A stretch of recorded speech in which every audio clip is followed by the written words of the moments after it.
So what am I here to talk about? I'm here to talk about assassination and incarnation. They go together, and there's an appropriately Advent, I would say, reading that we can gather from this story of the church women.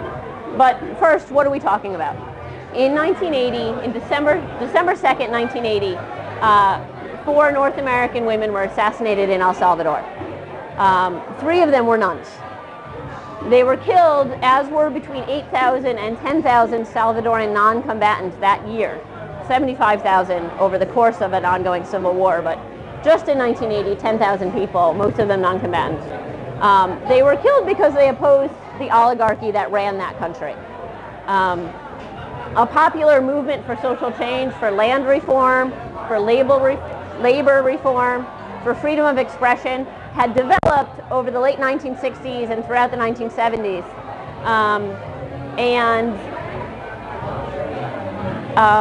And it was viciously put down by the oligarchy that ran that country. It was a nearly feudal country, a number of very large agricultural plantations raising largely coffee for export, with a huge mass of the vast majority of people in the country, and certainly the more indigenous people in the country, the people with closer indigenous roots in the country, working as laborers on these massive farms that were controlled by a few interconnected families, in horrible working conditions, right? The words that are always used is in near feudal conditions. So people had absolutely no labor rights. People had very little food when they would travel to go work on these coffee plantations for the harvest. And any sort of resistance to the official power structure and the official economic structure, when people started to organize and to say, wait, you know what, our country actually has some labor laws and has some rules about unionization, how about we enforce the minimum wage? They weren't actually even asking for a minimum wage law. There was a minimum wage law on the books. But when people would get together and say, like, hey, Mr. Coffee Plantation owner, you're supposed to pay us X, they would be brutally put down. And by brutally put down, I mean killed. And so throughout the 70s, this civil rights, this labor rights movement started to gather, and by 1980, the powers that be in the country were very frightened of this growing movement for change and for economic reform, and had by then for years been assassinating anybody they considered a peasant leader, a farm worker union leader.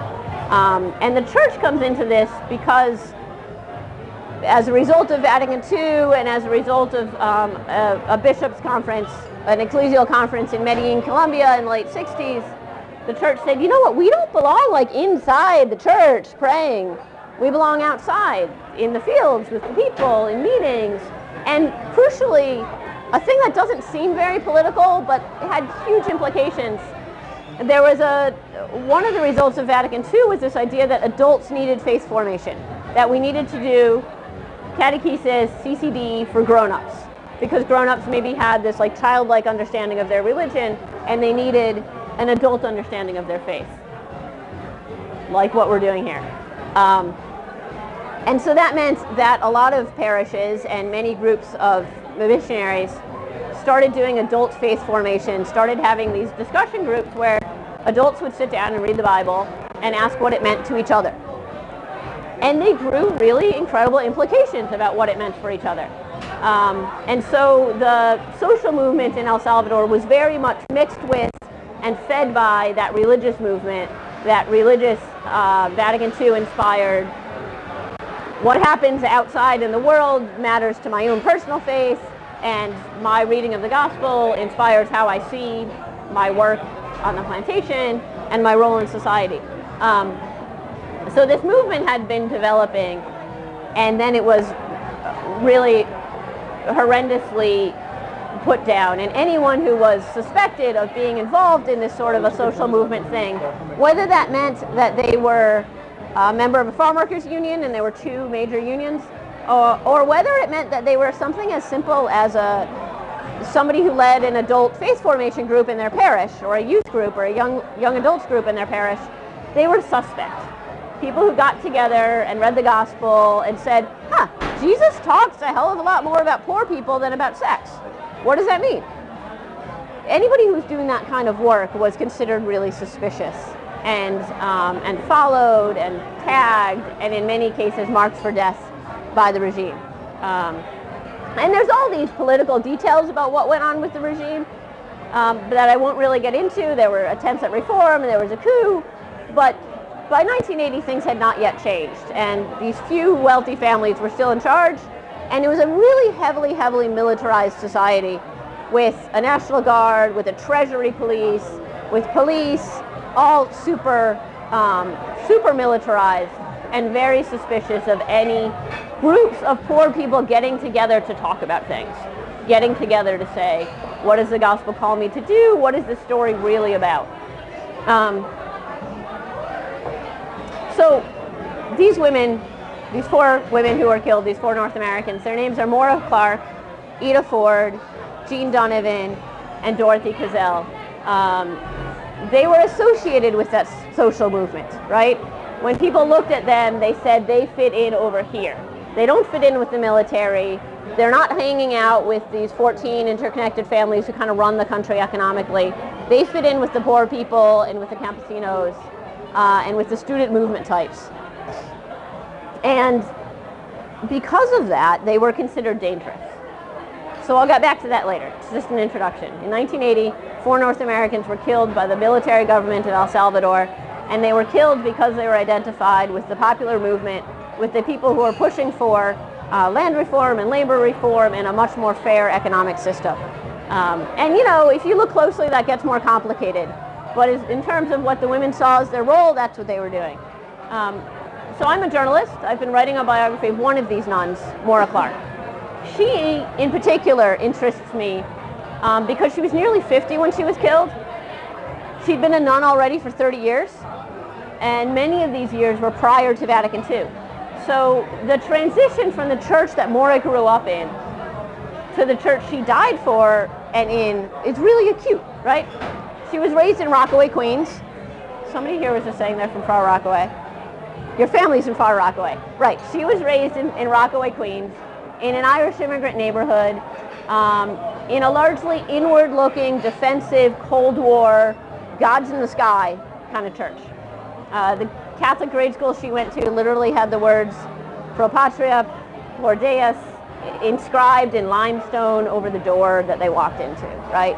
So to be a good Catholic meant to be obedient, it meant to be pious, it meant to be a good citizen. And there's, you know, historical reasons for why that was happening.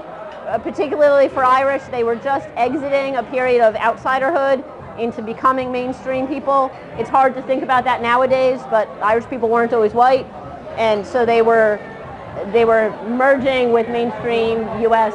white society, and it was this, I'll be a good Catholic and I'll be a good citizen, and don't fear that I'm loyal to the Pope, don't fear that I'm a communist, I'm one of you good Americans.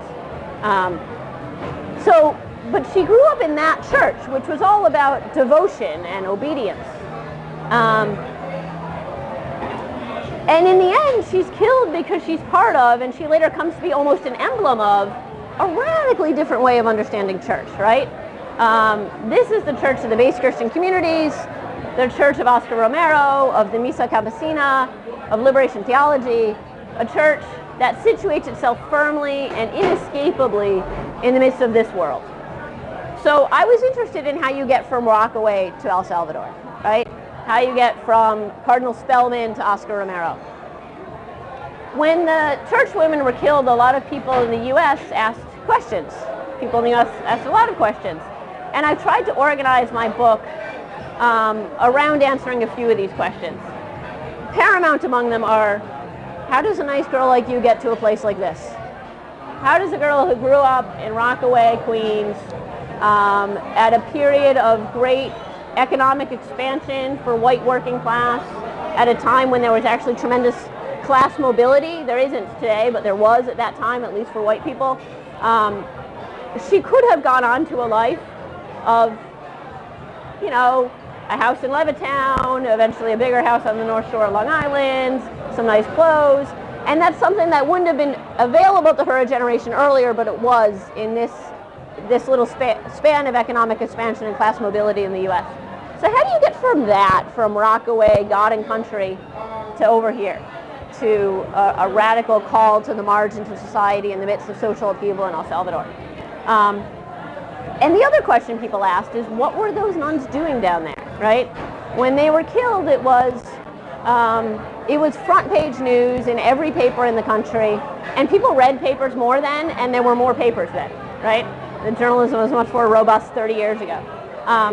So I have all these bound books of all the newspaper coverage of it, and it's tremendous. It was huge. If you talk to anybody now who's maybe in their 60s, and you say, remember that thing? Like, they remember it the way we're going to remember the Haitian earthquake, or maybe the way our kids are going to remember the ISIS beheadings. Like, it's oh yeah. And then it kind of recedes for people, but it was this, wait, what was that all about? What was going on down there? And El Salvador was in American newspapers as much in those days as Afghanistan or Syria are in our news today. But this question kind of came to, like, so what were they doing? What got them killed? And for some people it was really clear they were doing good work, and they were killed because they had great faith in God and great faith in what they thought they should be doing, and they were killed by the forces of oppression. For plenty of other people, it became this kind of question of suspicion. Like, what'd they do to get themselves killed? They must have been doing something wrong. And for the families of the women, this is like this huge pain that they still hold, that their sisters came under suspicion that they were doing something wrong. So they were killed under Jimmy Carter. Jimmy Carter was president. It was Jimmy Carter's guns that were funding the oligarchy in El Salvador at that period. But Reagan had just been elected. And then the whole investigation into their murder, most of it was conducted under the Reagan administration. And Reagan was really frightened of communism and really frightened of left-wing movements in Central and South America, and so put huge amounts of support behind the ruling class and behind the military in El Salvador, and didn't robustly investigate their deaths. And actually did a couple of things, his administration did a couple of things to try to muddy the waters and make it more unclear about how they were killed. So how does a nice girl like you get to a place like this? What were those nuns doing down there? That's where the incarnation comes in.